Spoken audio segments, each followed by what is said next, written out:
Praise the Lord. மத்தேயு 16ஆம் அதிகாரம் 24ஆம் வசனம். அப்பொழுது இயேசு தம்முடைய சீஷர்களை நோக்கி, ஒருவன் என்னை பின்பற்ற வர விரும்பினால் அவன் தன்னைத்தான் வெறுத்து தன் சிலுவை எடுத்துக்கொண்டு என்னை பின்பற்ற கடவன். ஒருவன் என்னை பின்பற்ற வர விரும்பினால் என்று சொல்லி கிறிஸ்துவினுடைய சீஷர்களுக்கு ஆண்டவர் கொடுத்துள்ள வழிமுறைகளை நாம் பார்க்கிறோம். கிறிஸ்துவை பின்பற்றுவது என்பது வேதம் சொல்லியிருக்கிறது, முதலாவது தன்னிலையை வெறுக்கிற ஒரு அனுபவம் வேண்டும் என்று. உலகமும் வேண்டும், உலக பாவ சந்தோஷமும் வேண்டும், நான் கிறிஸ்துவனுடைய பரிசுத்த ஜீவியம் வேண்டும் என்று ரெண்டையும் அதை ஒரே இடத்துல கொண்டு போக முடியாது. கர்த்தர் சொல்லியிருக்கிறார், இந்த நாளில் நமக்குள்ள வாழ்க்கையின் மறுரூபம் முதலாவது தன்னை வெறுக்கிற ஒரு அனுபவம் வேணும். நம்மை வெறுக்கிறது எதுவென்றால் நம்முடைய சுயம், நம்முடைய பெருமை, நம்முடைய உலக பிரகாரமா எடுக்கின்ற எல்லா விதமான சுயத்தின் என்னுடைய காரியங்கள், என்னுடைய மேன்மை, என்னுடைய எல்லைகள், என்னுடைய அதிகாரம், நான், இந்த நிலைகள் எல்லாம் நாம் தேவனுக்குள் நாம் சமர்ப்பிக்கும்படி வேதம் சொல்லி இருக்கிறது.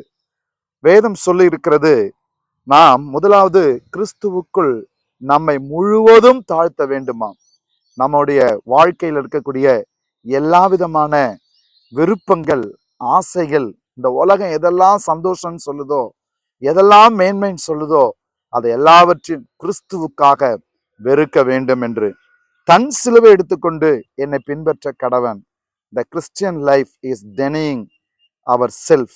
நம்முடைய வாழ்க்கையில சுயம் உடைக்கப்படாம தேவ மகிமையை நாம் வெளிப்படுத்த முடியாது.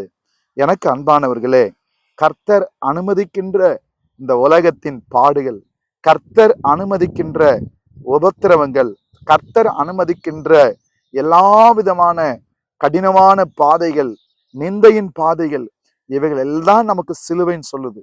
பல நேரங்கள்ல நம்ம விரும்பியதுதான் நமக்கு எல்லாம் நடக்கணும்னு நினைப்போம். ஆனா தேவன் அதற்கு மாறாக நம்ம எதெல்லாம் வெறுக்கிறோமோ இந்த உலக பிரகாரமா அதெல்லாம் நம்ம வாழ்க்கையில மகிமைக்காக அனுபவிப்பார்.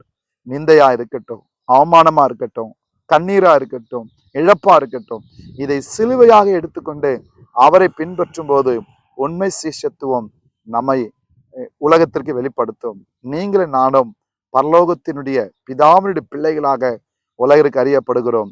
இயேசுவின் உண்மை சீஷராய் காணப்படுவோம். கிறிஸ்தவம் என்பது வெறும் வார்த்தையில் அல்ல, இது வாழ்க்கை முறை.